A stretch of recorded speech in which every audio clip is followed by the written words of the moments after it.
Middle east के देश आज के दौर में बहुत तेजी से तरक्की कर रहे हैं। सऊदी अरब से लेकर यूएई, कुवैत, कतर जितने भी तमाम देश हैं, इनके ग्रोथ का राज है क्रूड ऑयल और नेचुरल गैस। इसी के बलबूते इनकी इकोनॉमी इतनी तेजी से ग्रो कर रही है।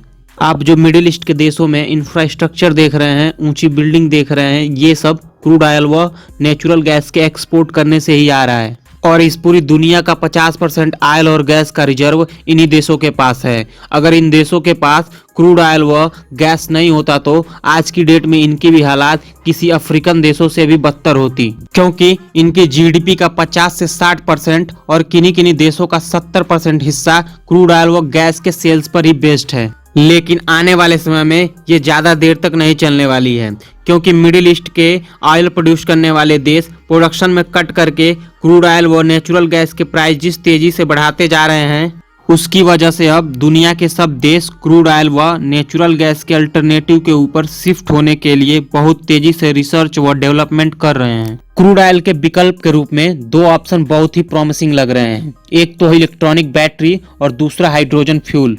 क्रूड ऑयल के अल्टरनेटिव के तौर पर सबसे प्रॉमिसिंग माना जा रहा है हाइड्रोजन फ्यूल को, जिसके बारे में कहा जा रहा है कि ये क्रूड ऑयल को पूरी तरह से रिप्लेस कर सकता है। आज के समय की बहुत सारी डिवाइसेस और मशीन के इंजन जो कार्बन बेस्ड फ्यूल के इस्तेमाल करते हैं, जैसे कि इंटरनल कमर्शियल इंजन, ये हाइड्रोजन फ्यूल सेल को भी पावर कर सकते हैं। इसके साथ एक पॉइंट ये भी है कि हाइड्रोजन फ्यूल को स्टोर और ट्रांसपोर्ट करने के लिए हम सेम एग्जिस्टिंग इंफ्रास्ट्रक्चर का इस्तेमाल कर सकते हैं। इसके चलते हाइड्रोजन फ्यूल पर शिफ्ट होना काफी आसान होगा। ऐसे में इसको लेकर भारतीय सरकार अब काफी पॉलिसी फ्रेम कर रही है। मोदी सरकार ने रिसेंटली 75 इंडिपेंडेंस डे के दिन नेशनल हाइड्रोजन कमीशन को लॉन्च किया था, ताकि भारत को फ्यूचर फ्यूल यानी ग्रीन हाइड्रोजन का मैन्युफैक्चरिंग हब बनाया जाए और यहीं से दूसरे देशों को एक्सपोर्ट किया जाए। जैसे सऊदी अरेबिया, यूएई और ओपेक देश आज की डेट में क्रूड ऑयल एक्सपोर्ट करते हैं, और जब फ्यूचर में हाइड्रोजन फ्यूल की डिमांड बढ़े तो भारत भी सभी देशों को हाइड्रोजन फ्यूल प्रोवाइड करे। उसी की बात यह है कि इसका रिजल्ट अभी से दिखना शुरू हो गया है। रेफरेंस के लिए आपके स्क्रीन के ऊपर टाइम्स नाउ के एक आर्टिकल का स्क्रीनशॉट है, जिसके मुताबिक भारत अगला मिडिल ईस्ट बनने के दिशा में बहुत तेजी से आगे बढ़ रहा है, क्योंकि भारत को सिंगापुर से हाइड्रोजन फ्यूल का काफी बड़ा ऑर्डर मिला है। रिपोर्ट के मुताबिक सिंगापुर ने नेट जीरो कार्बन एम्बिशन का टारगेट रखा है 2050 का। इसके तहत सिंगापुर ने डिसाइड किया है कि वह अपनी पावर और मोबिलिटी रिक्वायरमेंट के लिए फ्यूल के तौर पर हाइड्रोजन को सबसे ज्यादा प्रमोट करेंगे।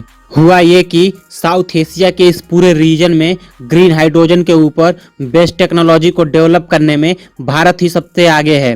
भारत न सिर्फ खुद के लिए ग्रीन हाइड्रोजन को प्रोड्यूस करने की तैयारी कर रहा है, बल्कि हाइड्रोजन फ्यूल को दूसरे देशों को एक्सपोर्ट करने के लिए भी भारत पूरी तरह से तैयार है। ऐसे में हाइड्रोजन फ्यूल के लिए सिंगापुर ने कॉन्टेक्ट किया भारत को। रिपोर्ट के मुताबिक भारत की कंपनी ग्रीन को और सिंगापुर की कंपनी कैप्पल इंफ्रास्ट्रक्चर ने आपस में एक एमओयू साइन कर लिया है। रिपोर्ट के मुताबिक भारत की कंपनी ग्रीन को साल 2025 से सिंगापुर की कंपनी कैप्पल इंफ्रा को हाइड्रोजन फ्यूल की डिलीवरी शुरू कर देगी। एमओयू के मुताबिक भारत की कंपनी ग्रीन को सिंगापुर की कंपनी कैप्पल इंफ्रा को हर साल 2,50,000 टन ग्रीन हाइड्रोजन एक्सपोर्ट करेगी। महेश कोहली ग्रीनको ग्रुप के प्रेसिडेंट और ज्वाइंट मैनेजिंग डायरेक्टर हैं।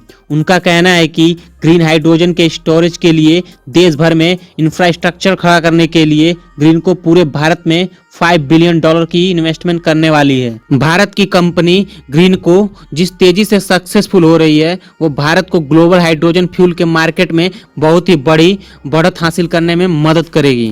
खैर, आपको क्या लगता है, हाइड्रोजन फ्यूल फ्यूचर में सक्सेसफुल हो पाएगा, हाँ या ना? कमेंट बॉक्स में जरूर बताएं।